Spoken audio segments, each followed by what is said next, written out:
What is going on, guys? Thank you so much for coming back to Cobra TV. So if you could hear it a little bit in my voice, I am a little bit under the weather. That's why I haven't made a video in the last few days. But today we're going to be talking about Cyberpunk 2077. We cover games in development here on Cobra TV, and I've grown quite addicted and really hyped for Cyberpunk 2077. I do want to state that if you've been following the game for a very long time, you're probably not going to learn anything new from this video. The way I like to cover games is we go back and we talk about its development. Everything that has come out in the past has been published publicly in the past, and we hurry up and we get caught up so that way we're current and we cover all the developing news that comes out next. We also do a live show where you can call in and talk and get on the show through Discord, and I call them a subcast, and talk about things you're excited about and games that we're covering or games that you're excited about. And so that's what's going on here. We're going back, we're covering all the stuff that's been in the past, and we're trying to get current as fast as possible. So if you end up liking what you see here, consider subscribing and joining our awesome community here. We got a bunch of amazing people. Okay, so let's go ahead and get into the topics we're going to be talking about today, because I could ramble on so much. But we did a video where we talked about the map and stuff like that, and there was something that I left out because I just didn't have enough information. I didn't want to really publish it, but you know, doing some more research, going back in the past, looking at some other things, I think it's safe to say that we could talk about the rural areas that are in the countryside areas that are in Cyberpunk 2077, where he talks about it in a Eurogamer article last August, I believe. He asked a question. He says, the interviewer says, "You mentioned all of Night City being in the game. How do you add the kind of variety seen in The Witcher's fantasy world to a single city area?" Weber then responds saying, "The demo isn't the first quest in the game, but it's near the start of the game, which all takes place in the same part of the city, which is Watson. We want to lead you around the city, and Watson is a multicultural district, and the first quests start happening there before we lead you anywhere else. The city is open, you could go wherever you want, but we want to give you this narrative line to follow, so when you do branch out, you know what some of the names and concepts are." So I'm going to stop reading and explain. You know, it's because so that way when you travel into the other districts, you kind of have a little bit of knowledge of the lore, and you understand things better, and the city seems a lot cooler.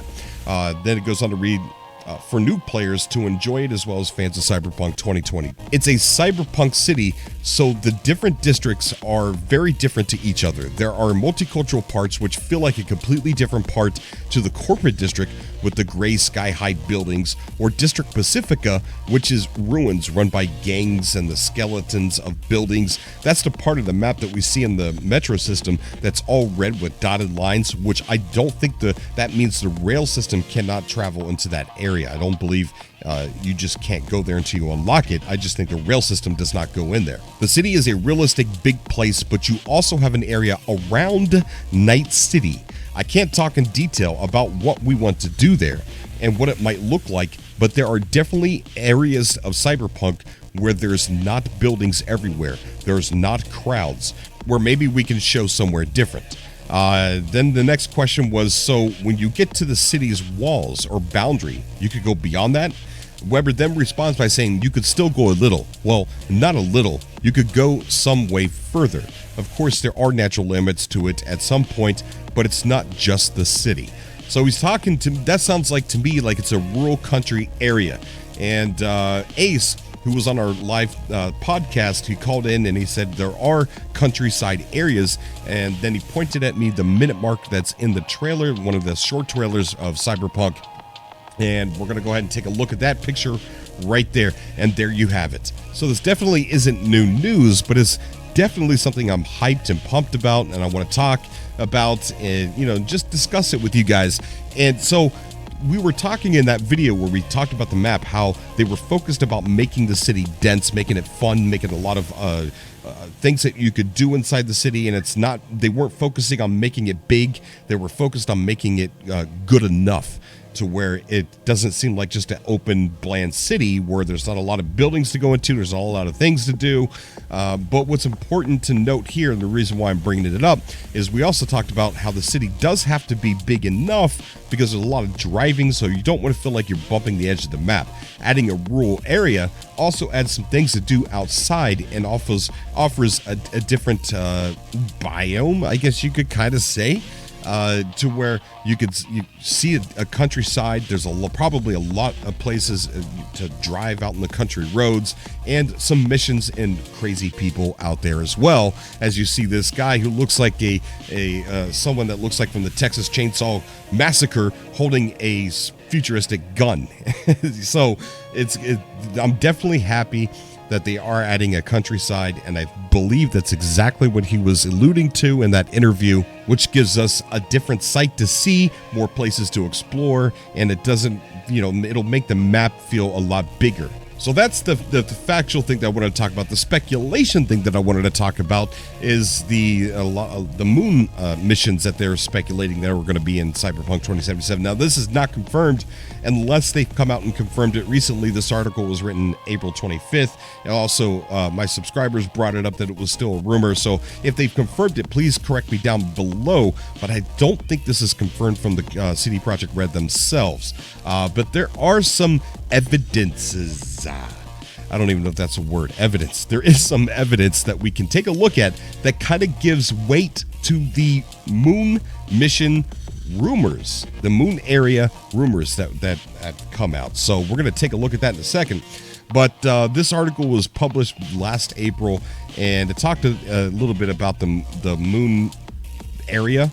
Says, while CD Projekt Red continues to keep us on our toes about what's next for their new huge RPG experience, interested fans are taking matters into their own hands when searching for answers. We've previously covered reports that several sources seem to be confirming that Cyberpunk 2077 will contain first-person shooter elements, and now we're learning potential locations, namely the moon.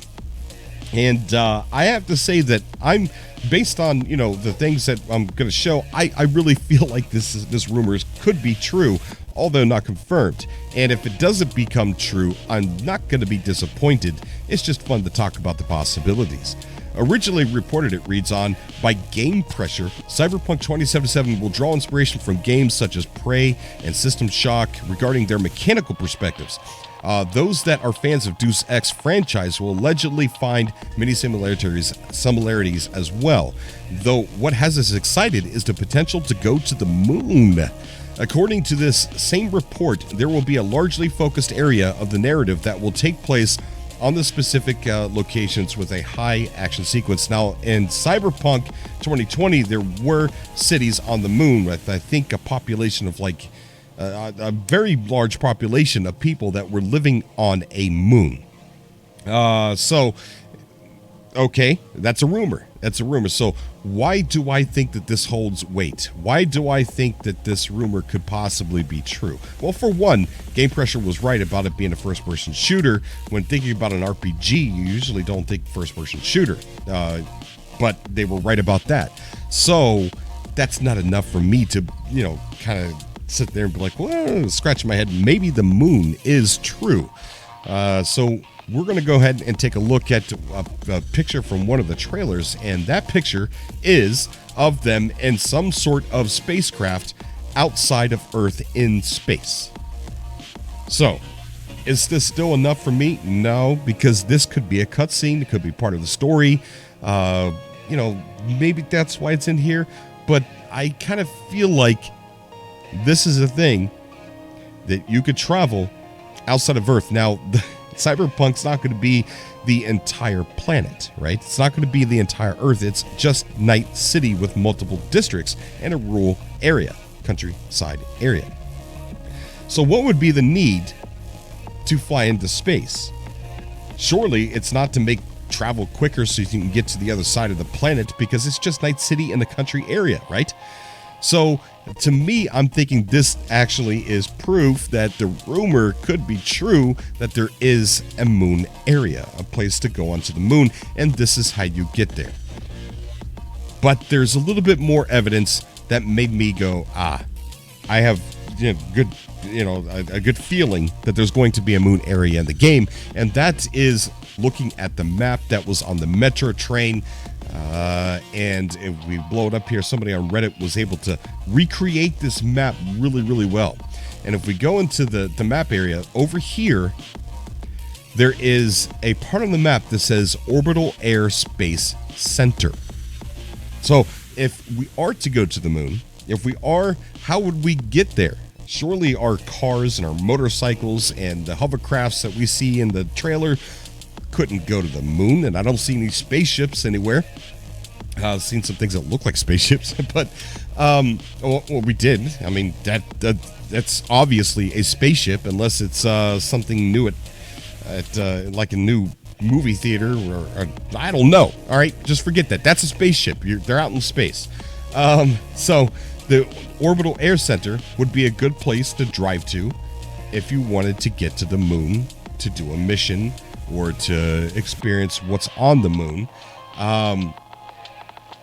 And I think based on the Orbital Air Space Center, this picture here, this rumor here, it's actually looking like this moon area might be true, but also not confirmed. I want to know down below what you guys think. Do you think this is just a cutscene to tell some of the story? Maybe this is just them including some of the lore from Cyberpunk's past, and this is not something we're not going to be in this environment. As you can see, it does look like a cutscene because it shows the guy's face right there, right here. You know, it does show the guy's face, so it's looking like he's looking. It does look like a cutscene. So this doesn't entirely prove that there is going to be a moon area, but I'm super interested to know what you guys think. I think that it's possible. I think it is possible. There's something on that chair right here. Maybe there's a map right there. Maybe there's something to read if we zoom in real close, which I'll take a look at as soon as we're done. But I don't know. What do you guys think? True? Not true? Possibly? I'm leaning on the fence of possibly and true. Let me know down below. And what do you guys think about the countryside area? I think that's awesome. That's all I have for today, guys. Thank you so much for being here. If you did enjoy the video, consider subscribing and joining our awesome community here. And as always, I love you guys, and I will see you all in the next video. Until next time.